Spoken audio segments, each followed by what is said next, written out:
Bonjour, moi c'est Ajar Moi c'est Marine. Et moi c'est Delphine. et aujourd'hui on a décidé de vous parler de l'hypersexualisation des jeunes filles. Mais tout d'abord, revenons sur un peu d'actualité.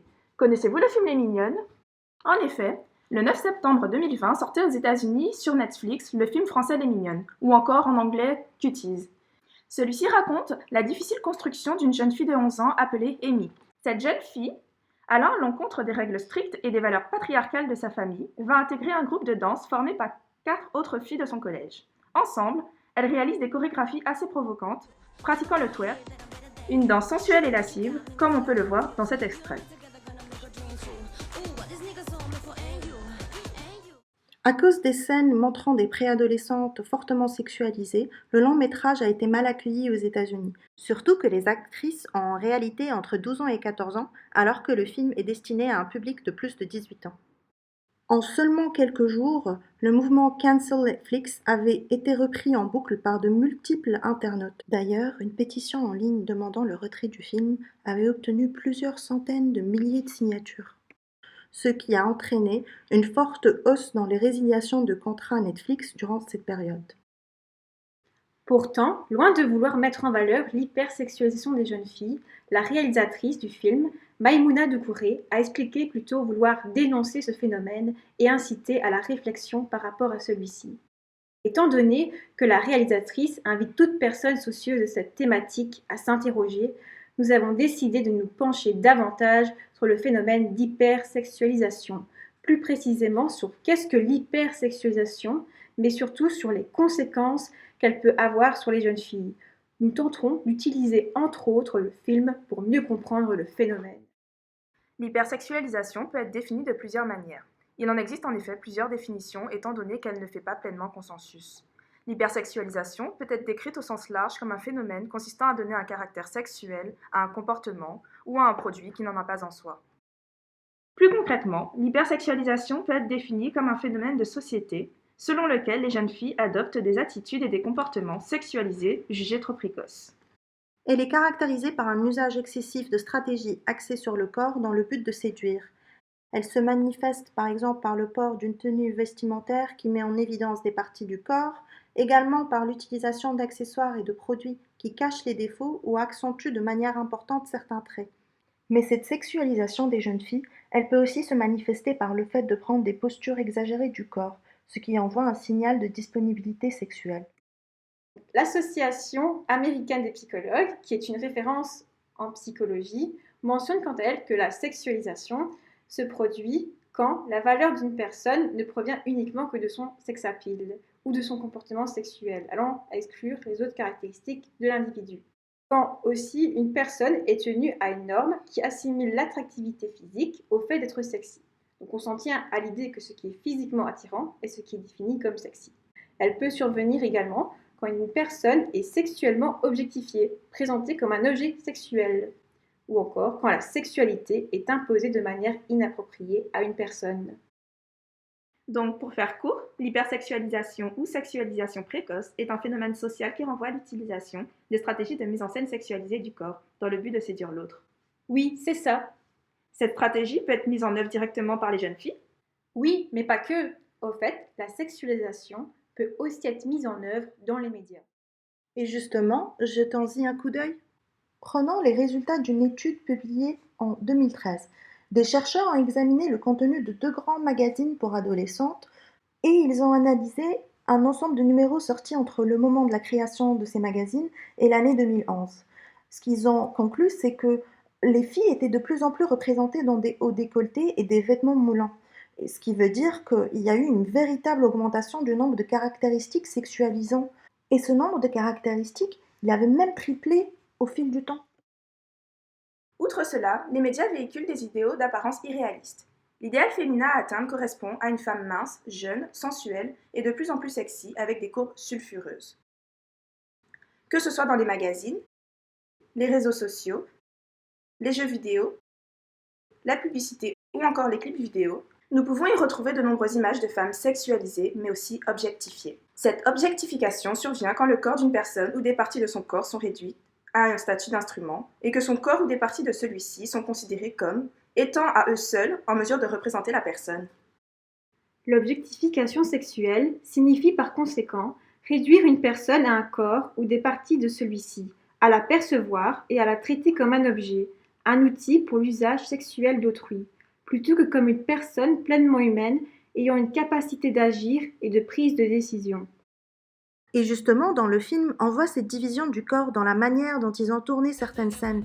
Ils insistent sur des parties des corps de ces jeunes filles, comme par exemple les fesses ou l'entrejambe.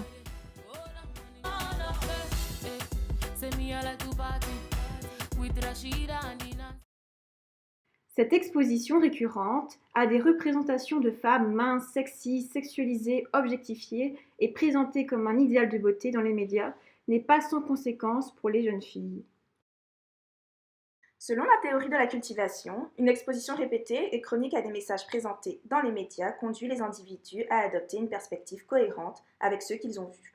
Cette exposition influence par conséquent les croyances qu'ils peuvent avoir sur le monde réel au fil du temps. Les jeunes sont en quelque sorte façonnés par les médias et s'appuient sur eux pour obtenir des infos sur les rôles de genre, le sexe et les relations. Dans le film, cette exposition à des femmes sexualisées et objectifiées dans les médias est illustrée à travers une scène dans laquelle la jeune fille visionne des clips vidéo de femmes peu vêtues pratiquant le twerk. Le clip de danse présente une objectification sexuelle de la femme en mettant surtout l'accent sur les fesses. À la suite de ce visionnage, la jeune Amy se met à regarder, prospecter, à considérer particulièrement cette partie du corps chez les femmes. Il y a une sorte d'objectification de la part d'Amy, voire même une fascination de certaines parties du corps de ces femmes, ce qui induit à une auto-objectification.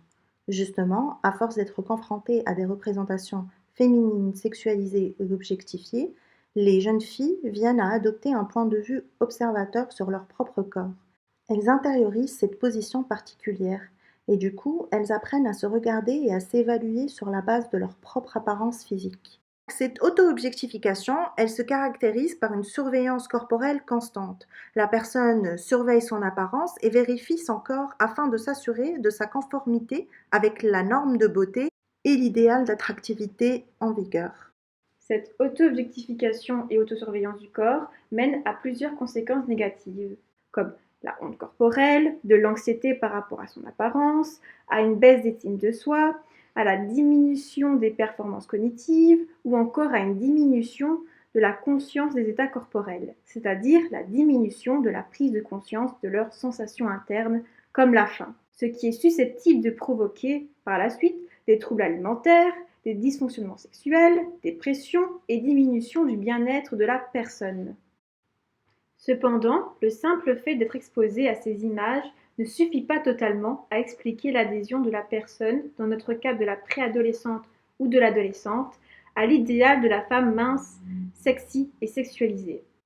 Qu'est-ce que tu veux dire par là ? Il y a d'autres éléments qui interfèrent, qui rentrent en ligne de compte, comme la perception de récompense. Prenons par exemple les réseaux sociaux. Ils ont été reconnus comme entraînant des effets d'auto-objectification plus importants que les médias traditionnels et sont aussi directement associés à la surveillance corporelle. Oui, et cela est dû au fait que les réseaux sociaux se composent principalement d'images visuelles et proposent diverses activités centrées autour de la photo. Ces médias se concentrent donc sur l'apparence physique et fournissent donc plus d'opportunités de conversation autour de l'apparence. Donc les réseaux sociaux envoient et renforcent le message que l'attractivité est appréciée. Ils montrent que les personnes qui endossent et se conforment à ces idéaux d'attractivité sont récompensées. Ces personnes peuvent être décrites comme étant plus populaires, ayant plus d'opportunités de relations amoureuses, recevant des jugements positifs et étant acceptées par les autres. Et du coup, la conformité à cet idéal est présentée comme quelque chose de bénéfique. Au final, cette perception des récompenses augmente la tendance des préados et ados à adhérer à ces idéaux d'apparence sexy et à les intérioriser en tant que normes personnelles. Selon la théorie cognitive sociale, la personne est plus susceptible d'imiter, de reproduire le comportement si ce comportement modélisé est suivi de résultats appréciés, comme des récompenses. Les adolescentes sont alors plus à même d'adopter des comportements pour paraître plus sexy et de s'attendre à être récompensées par la suite. Comme on va le voir ici dans cet extrait, nous observons qu'après avoir visionné sur les réseaux sociaux une vidéo d'un groupe de danseuses rivales qui pratiquent le twerk et dansent de manière provocante, Amy remarque que ce groupe a obtenu énormément de likes et par conséquent que ce qu'elles font semble apprécié et approuvé par les internautes. Amy perçoit les récompenses, à la fois l'acceptation par les autres ainsi que la popularité. ce qui la pousse également à publier sur les réseaux une chorégraphie de son propre groupe. Elle observe que sa vidéo est très appréciée par les autres, recevant aussi énormément de likes, ce qui représente l'acceptation et la reconnaissance par ses camarades. D'ailleurs, une étude sortie en 2018 indique que recevoir plus de likes sur des images objectifiées de soi est associé à une fréquence plus élevée de publication de photos de ce genre. Justement, et il s'avère que la perception de comportement récompensé est un des éléments qui favorise l'adhésion à l'idéal de la femme sexy. Oui, et les conversations d'apparence avec les pairs ont aussi le pouvoir d'accroître l'adhésion à cet idéal. Exactement, les adolescents accordent beaucoup d'importance à l'opinion de leur père qui constitue également un contexte de socialisation. Le sentiment d'acceptation par le groupe d'amis est une préoccupation et une attente majeure chez les jeunes. Oui, et au moyen de conversation autour de l'apparence, les jeunes filles peuvent apprendre que l'attractivité occupe une place importante pour leur amie, et que ces dernières approuvent ces idéaux. C'est ce qu'illustre différents passages du film, à travers lesquels Amy prend conscience, après plusieurs conversations, que l'apparence sexy compte beaucoup pour les filles avec qui elle souhaite être amie, et que pour être acceptée par ses pairs, il est important qu'elle adhère à cette apparence sexualisée. Oh my god, everybody loved you! Did you see how many likes you got? Yeah, you rock, girl. Une autre étude qui est apparue en 2018 a montré que le fait d'avoir des conversations sur Facebook avec des amis à propos de sujets liés à l'apparence était directement lié à l'engagement des adolescents dans des comportements d'autosexualisation, tels que porter des vêtements sexualisés, se maquiller, prendre des photos sexy. En d'autres mots, avoir une apparence attrayante devient une composante importante de soi. La valeur que l'adolescente a d'elle-même est associée de manière plus conséquente au respect des normes d'attractivité, c'est-à-dire à l'image de femmes minces et sexy. Et cela doit forcément avoir de grandes conséquences sur la santé mentale de ces jeunes filles. Oui, tout à fait. On remarque une baisse dans l'estime de soi, étant donné que l'apparence occupe une grande place dans l'évaluation que l'adolescente fait d'elle-même, mais que cet idéal de beauté est difficilement atteignable. On constate également que cette apparence est liée à une anxiété qui se rapporte à la crainte de ne pas être conforme ou d'être évaluée négativement sur cet aspect. Mais aussi, un sentiment de honte peut survenir du fait que son corps ne correspond pas aux standards de beauté et que la jeune fille est dans l'incapacité de les atteindre. Ces émotions négatives provoquent alors une diminution du bien-être, voire dans certains cas des troubles dépressifs. Pour combler l'écart et tenter de se rapprocher de cette image de femme attractive, la jeune fille est alors susceptible de s'engager dans des régimes ou de développer des troubles alimentaires tels que la boulimie, ou encore désirer subir des opérations de chirurgie esthétique. Mais la surveillance corporelle est aussi coûteuse en ressources cognitives. Cette concentration sur l'apparence et l'attrait dégagé laisse moins de ressources attentionnelles à mobiliser pour exécuter d'autres tâches.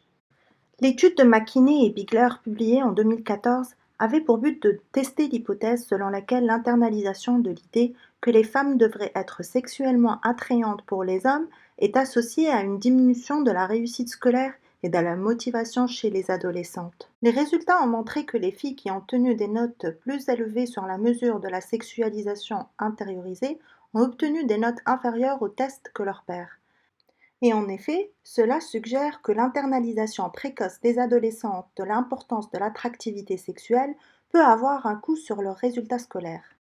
Ah ben dis donc, il y en a des conséquences et elles ne sont pas minimes en plus. Mais j'ai une autre question. Comment ces jeunes adolescentes, endossant une apparence sexualisée, sont-elles perçues? Oui, elles peuvent être objectifiées, mais plus précisément. Oui, tu fais bien de me demander plus de précision sur ce point. Ce qui se produit, c'est qu'une jeune fille revêtant une apparence sexualisée sera perçue comme moins compétente, déterminée, intelligente, moins capable de réflexion et d'intention. Elle est également considérée comme moins morale et moins respectueuse d'elle-même. Ce qui se produit alors, et je pense que tu l'as compris, c'est que la jeune fille, objectifiée sexuellement, se voit en quelque sorte dépersonnalisée et également déshumanisée. On la perçoit comme une personne plus froide et rigide. Ah oui, quand même. Et je suppose que cette perception aura des conséquences sur la manière dont on va la traiter. Oui, tout à fait. Elle sera perçue comme moins digne de considération morale. Dans une situation d'intimidation ou de victimisation, les individus ayant cette perception auront des réponses moins sympathiques à son égard. Ils se montreront moins soucieux par rapport au fait qu'elle a été blessée, auront des attitudes moins favorables d'aide et penseront davantage que la fille est responsable d'avoir été victimisée. Par conséquent, l'objectification a des effets potentiellement dommageables et peut par la même occasion induire plus de tolérance face au harcèlement sexuel et plus globalement à la violence faite aux femmes et aux filles. Et justement, cela peut leur nuire et les mettre dans une situation d'intimidation et de victimisation. Et d'ailleurs, on le voit très bien dans le film où un camarade de classe d'Amy lui met une claque aux fesses. Il justifie son geste par le fait qu'elle est méritée en postant des photos d'elle quasi nue sur les réseaux. En effet, cette hypersexualisation contribue à l'augmentation des violences et des agressions sexuelles. Il est vrai que la surexposition des jeunes à des contenus hypersexualisés peut être vécue comme une effraction psychique. Les représentations véhiculées dans la violence et la domination sur les femmes, ainsi que les jeunes filles, induiraient une certaine forme de légitimation de la violence entre pairs. Ce mécanisme est à l'œuvre dans le harcèlement sexuel ainsi que le cyberharcèlement entre adolescents. Étant donné tous les risques que comporte l'hypersexualisation, on peut vraiment dire que c'est un phénomène assez problématique. Et qu'est-ce qu'on peut faire pour lutter contre ça? C'est une très bonne question. De nombreux spécialistes conseillent de sensibiliser les enfants et adolescents au phénomène et à ces risques notamment en termes de santé mentale. Les parents peuvent par exemple ouvrir le dialogue et éduquer leurs enfants au contenu médiatique pour qu'ils prennent du recul et portent un regard éclairé et critique sur ce qu'ils observent dans les médias. En quelque sorte, leur donner les clés pour comprendre ce qui est réaliste et ce qui ne l'est pas, mais aussi surtout les encourager à s'autodéfinir autrement que par l'apparence. Des sites internet proposent d'ailleurs des guides aux parents pour s'informer sur le sujet et faciliter la communication avec leurs enfants.